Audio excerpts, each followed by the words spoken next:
Members of the Board of Trustees, President Emeritus Gaffney, Christian Brothers, delegates, faculty, staff, students, family, and friends. Thank you for being here this afternoon. It's an amazing day, and we weren't expecting to have Matt not here, but I'll tell you, those two videos, they get to me. There are several people I'd like to thank before I get started. I'd like to thank Bishop Conlon for celebrating Mass with us this afternoon. I also want to thank our students for being here today. Those that are here, they had the half day off, so everybody else took off. So some of them had to stick around, and we're grateful for that. I also want to thank in a special way, those that prepared this ceremony. As all of you know, things like this don't happen without thousands of hands behind the scenes. So I want to especially thank Dr. Kurt Shackmuth, Luigi Amendola, and Julie Penner and her staff for all that they've done, as well as everybody else that's been involved in the ceremony today. I want to also pay a special thanks to Dr. Simone Mensch and Dr. Jackie White for the poem that they wrote in honor of the day, which is in the back of your program, and to Michael Stewart and Dr. Timothy Bowlby, who composed music for today's ceremony. I'm grateful to all the faculty and staff who join us today, for they are the reason that students come to Lewis, and without them, we would not be at this university.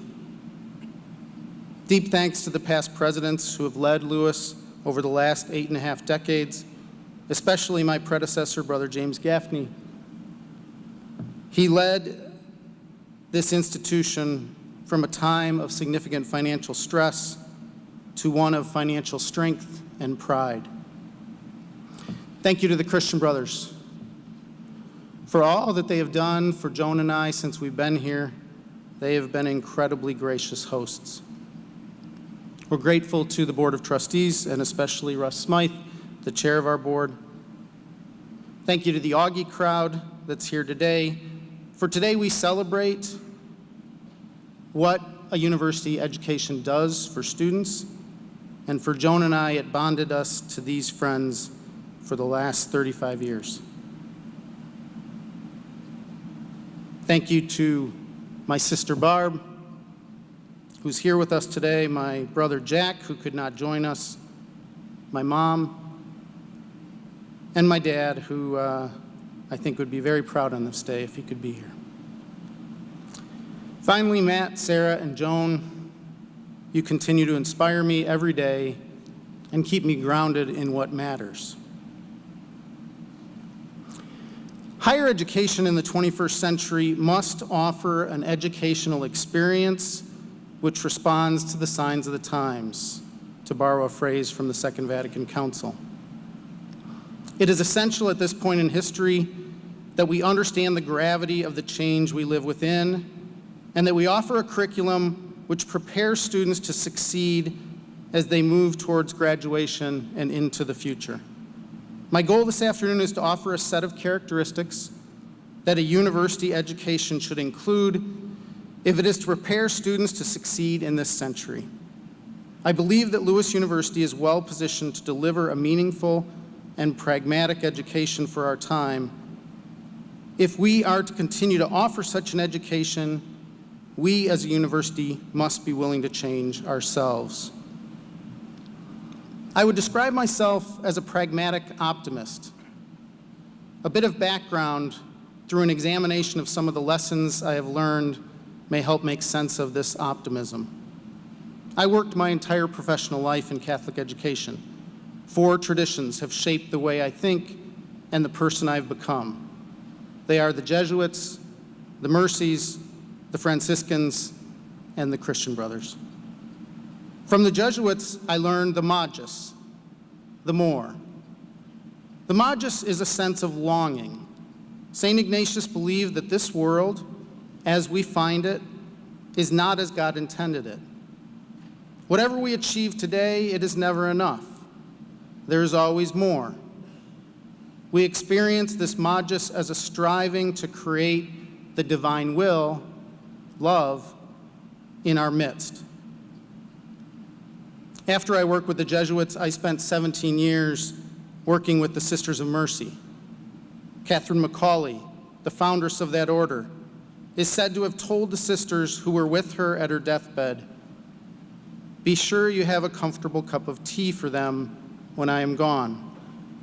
She meant this with regard to the other sisters praying for her in her final moments.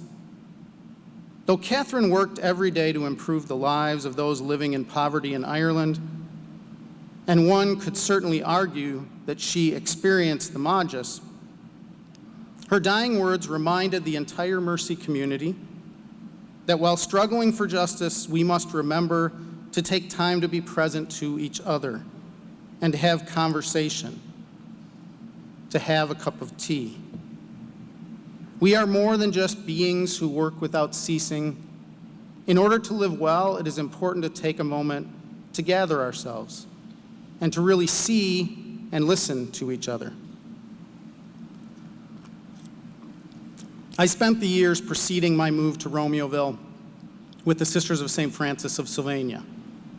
Though nearly all Franciscan scholars believe that the statement I want to share with you is not something Francis ever said himself, it is still an apt description of his spirituality. Preach the gospel always, and if necessary, use words. Those who followed after him felt it represented how he lived out his faith. Live the gospel was the call of Francis and Clare. You need not say anything, and people will know that you are of God. Finally, I come to the Christian Brothers. These great men and the many who work in association with them. The charism of the Christian Brothers arose out of the life and ministry of John Baptist de La Salle, patron saint of teachers, whose feast day we celebrate today. There are many things that I have learned from the brothers and the Lewis community, but the one that has been most resonated with me is how we begin every prayer. Let us remember that we are in the holy presence of God. I hear or say this phrase nearly every day as we begin a meeting in prayer or we celebrate a moment in the life of the university. All that we do as a university is done within the context of the divine mystery of love. It is very comforting and very challenging. It is comforting because we know that we are always already in the presence of God, who accepts us and loves us for who we are.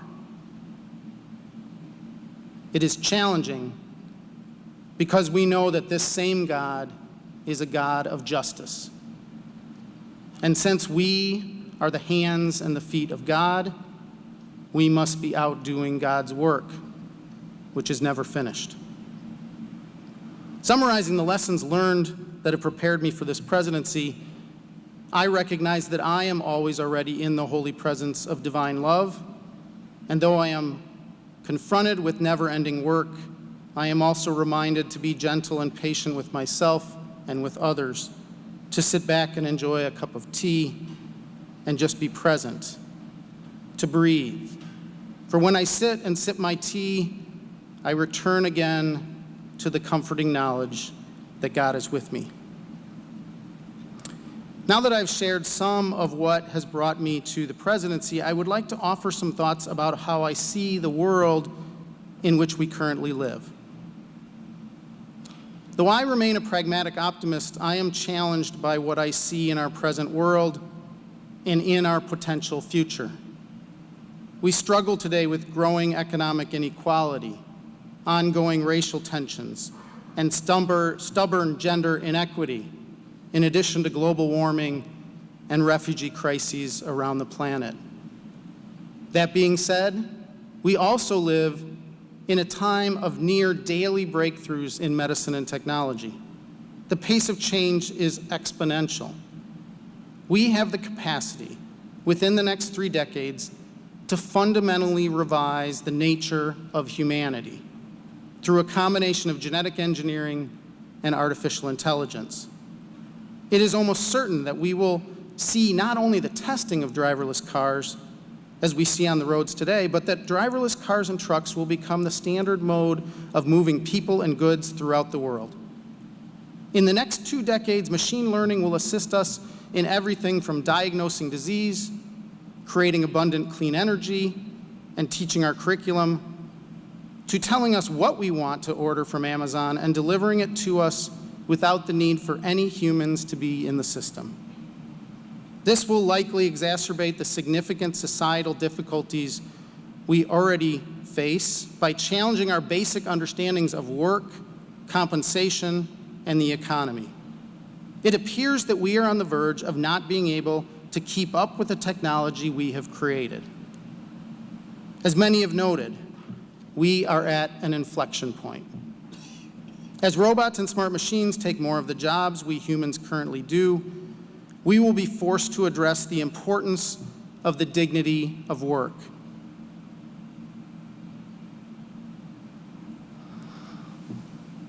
We must also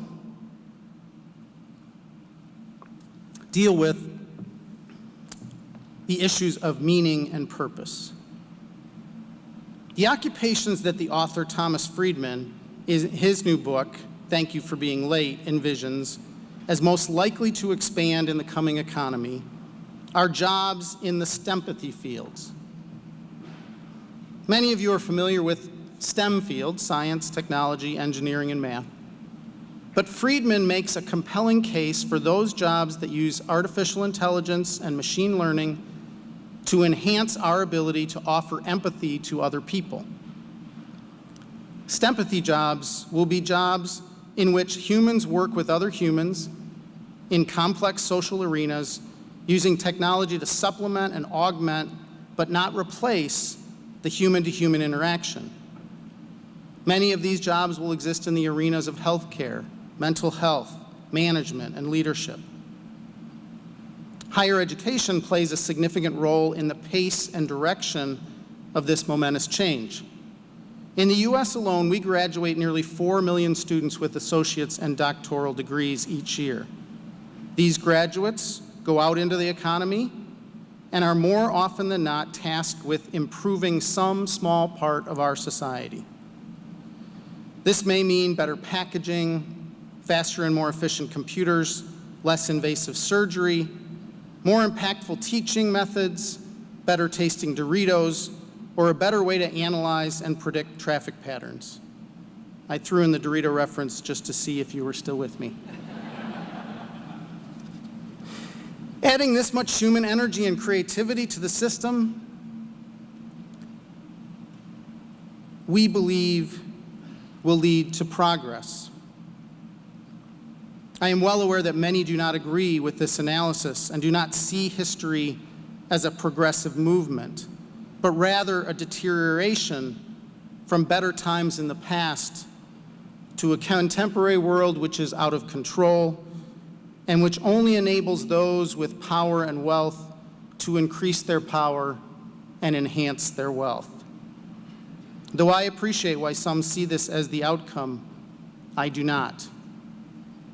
I believe that higher education is an important part of bending the arc of history towards justice. There is both much to hope for and much to be concerned about.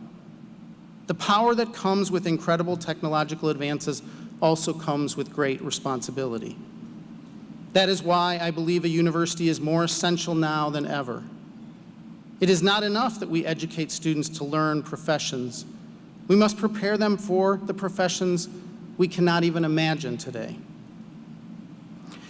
I'm proposing 4 concepts to describe how a contemporary education may help us to navigate our changing world.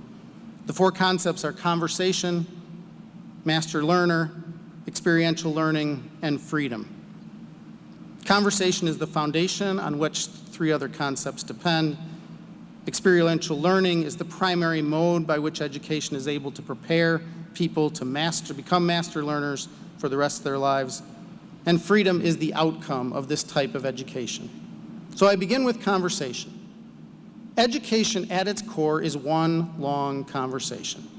And as Sherry Turkle has argued, we have lost many of the basic skills of conversation at a time when it is increasingly imperative to our well-being.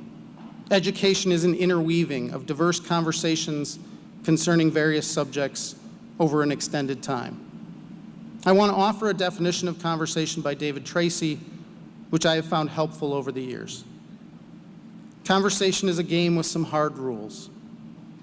Say only what you mean, say it as accurately as you can, listen to and respect what others say, however different or other, be willing to argue if necessary, to confront if demanded, and to endure necessary conflict, to change your mind if the evidence suggests it. As a university, we must create the space and the conditions for conversation. The implication of these rules are not that one must enter conversation blithely, but rather, in order to actually enter conversation, one must begin with humility, because without humility, one is unwilling to listen. One must also overcome fear. For with fear, one will not speak and argue one's position if one is afraid. One must be strong and courageous. For it takes strength and courage to endure the conflict that is an essential part of conversation. Humility is also necessary if one is willing to change one's mind. When one learns how to be in conversation, one has taken a very important step in becoming a person who can learn anything. We bring together in our classrooms at Lewis University 6,500 students of different faith traditions and political affiliations. We ask them to read both classic and contemporary texts and to tease out the meaning and implications of these texts. The compelling value of a university is that it presents students with different theories regarding significant questions in a context in which people can argue and disagree and feel respected and safe. We welcome the disagreements over what is true, what is good, and what is beautiful. We demand that our students struggle with what it means to create a just society and what we owe to each other. Lewis University is a diverse community, and we are very proud of that. We welcome those who believe in Allah, follow the way of the Buddha, or believe in no doctrine or religion. We are proud to welcome students whose families fall in the top 10% of society, as well as families who fall in the bottom 10% of society. We are proud to have students from nearly every race and students from 39 countries. Our nearly 1,200 faculty and staff do not all share the same political or religious convictions, but they all agree to serve a mission focused on providing an education infused with our Lasallian values of wisdom, knowledge, fidelity, justice, and association. This creates a robust community of conversation on this campus. As the fundamental shifts in society occur over the coming decades, our students cannot have merely an education in one field. They must become master learners, to borrow a phrase from Michael Crow, the president of Arizona State University.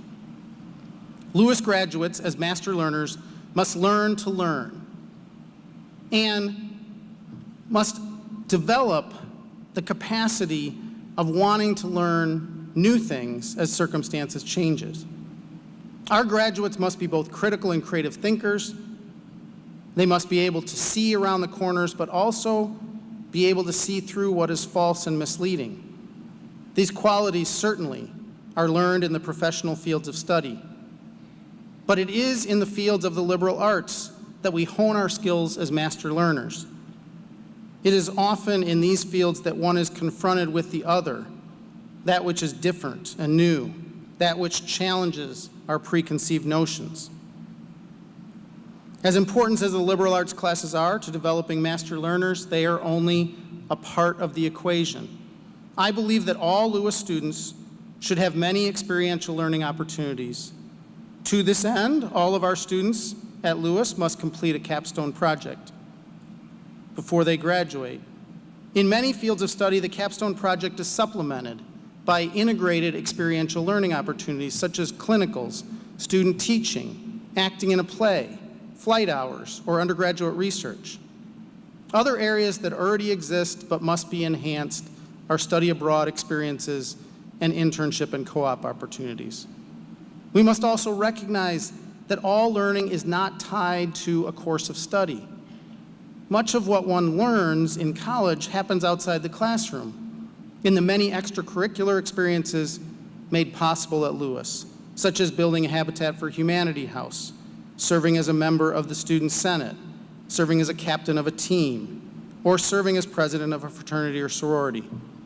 What all these learning experiences have in common is that they force the student to adapt because the learning environment is filled with the unknown and may change in unexpected ways. That is to say, it is life.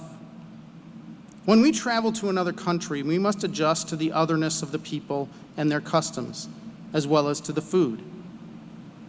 When we show up for work at an internship, we may be asked to do things that we are not prepared for. Patients in an emergency room for a nurse in her clinical rotation do not always behave just the way the book said they would. At Lewis, we must seek out as many opportunities as possible for our students to experience the world in which they will work. Coupling these experiential learning opportunities with a consistently updated curriculum creates the possibility for every Lewis graduate to become a master learner. If we are able to achieve a living curriculum, which incorporates the best pedagogy, both in and outside of the classroom, what we will be giving to our students who become master learners is freedom. Education creates freedom. Now, freedom is a loaded term politically, but I want to focus on what it means to an individual, both economically and culturally. First, economically. Without a college degree, there are many professions that are simply not accessible, and this number is growing. One is not free to become a teacher, a nurse, or an accountant, to name only a few professions, without some post-secondary education. And in order to be free to move up in many organizations, a master's degree is often required. A second freedom, which this kind of education offers, is the freedom to adapt well. A master learner is not only qualified to obtain her first job, but is ready to adapt and learn anew for her fourth or fifth job. Being a master learner, therefore, allows our graduates to have the ability to ride a bike. Another Dorito reference, you say. Well, not quite. Friedman discusses Eric Teller's idea of dynamic stability in his book. The metaphor of the bike he uses to explain dynamically stable systems, which require constant change and adaptation. In order to remain stable on a bike, one must keep moving and adjusting one's balance. This is an apt metaphor for the challenge our graduates face as they enter their professional lives. We must prepare our students to keep learning and adapting well after they leave us. This is why experiential learning is so crucial. But one of the things that Friedman also says is that the pace of technological change is so fast that we cannot and should not expect ourselves to keep up. He therefore turns back to the human, and I would therefore turn back to the liberal arts, which is the source of discovering what is human. He turns to the human elements because he sees the most important areas of growth in employment will be in those areas that truly address the human element, and those areas that address the human-machine interface. Becoming a master learner allows our graduates to be exactly the kind of people who are comfortable within the chaos of a rapidly changing world and who can more easily learn anew whatever is necessary to be both professionally and personally satisfied. Before I close, I would like to offer a couple concrete examples of how Lewis University will be trying to enhance our curriculum and our environment to offer students the opportunities they deserve. Lewis will begin its new Masters of Social Work program this coming fall, and will also have its first class of occupational therapy students join us on campus in the fall of 2018. Jobs in these careers are very challenging to replicate by smart machines because they involve very complex interactions between human beings. They are STEMpathy jobs. Also, we will begin construction in just a few weeks on our new student center, aptly named in honor of Brother James Gaffney. Yes?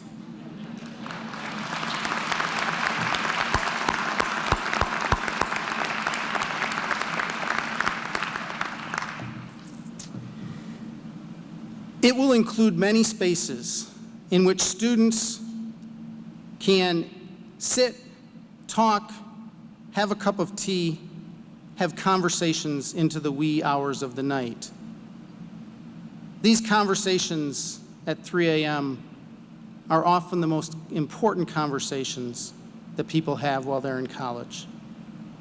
We are also continuing to expand our assets in the STEM area and plan to add additional faculty and areas of study over the coming years. One example of how well Lewis is positioned for the future is our excellence in both computer science and aviation. Though this is only one example, I'd like to tease it out a little bit.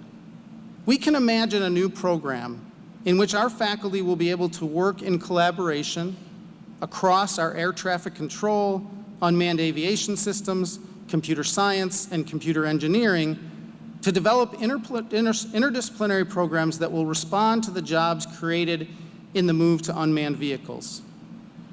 Thanks to our excellent faculty, we are an agile organization when it comes to higher education. One of the things I always laugh about is we still wear robes from the 1300s, and people call us the liberals. This agility, thanks to our faculty, will allow us to adapt and change as the needs of the economy change. And we will stay balanced on the bike as it rides through these turbulent times. There is so much more to be said, but I must close here. So what are my conclusions? I believe we must continue to educate pilots, nurses, police officers, accountants, and teachers to graduate and walk into airports, hospitals, precincts, corporations, and schools, and serve those who need the professional expertise these graduates possess. But that is no longer enough, if it ever was. We must also educate people as master learners who have developed the virtue of being excellent conversationalists. Not only must we educate graduates who love conversation and are master learners, but we must also graduate students who have seen what a thriving human community looks like and on what principles people who live meaningful lives depend. For it is the purpose of work of the Christian Brothers to provide a Christian and human education, which is exactly what the education described above entails. I am humbled and honored to stand before you today as the 10th president of Lewis University. Universities have the enviable role in society of gathering together the wisdom of millennia of human seeking. We bring to our students art, music, theater, and literature with the hope that they will fall in love with these pieces as our faculty did in their youth. At the same time, we offer spaces for students to make new discoveries and apply old discoveries to new problems, that they might be captivated by the exhilaration that comes with discovering new knowledge. We also engage them in the deepest questions of meaning and purpose, and do not shy away from offering them a model for how to live life well.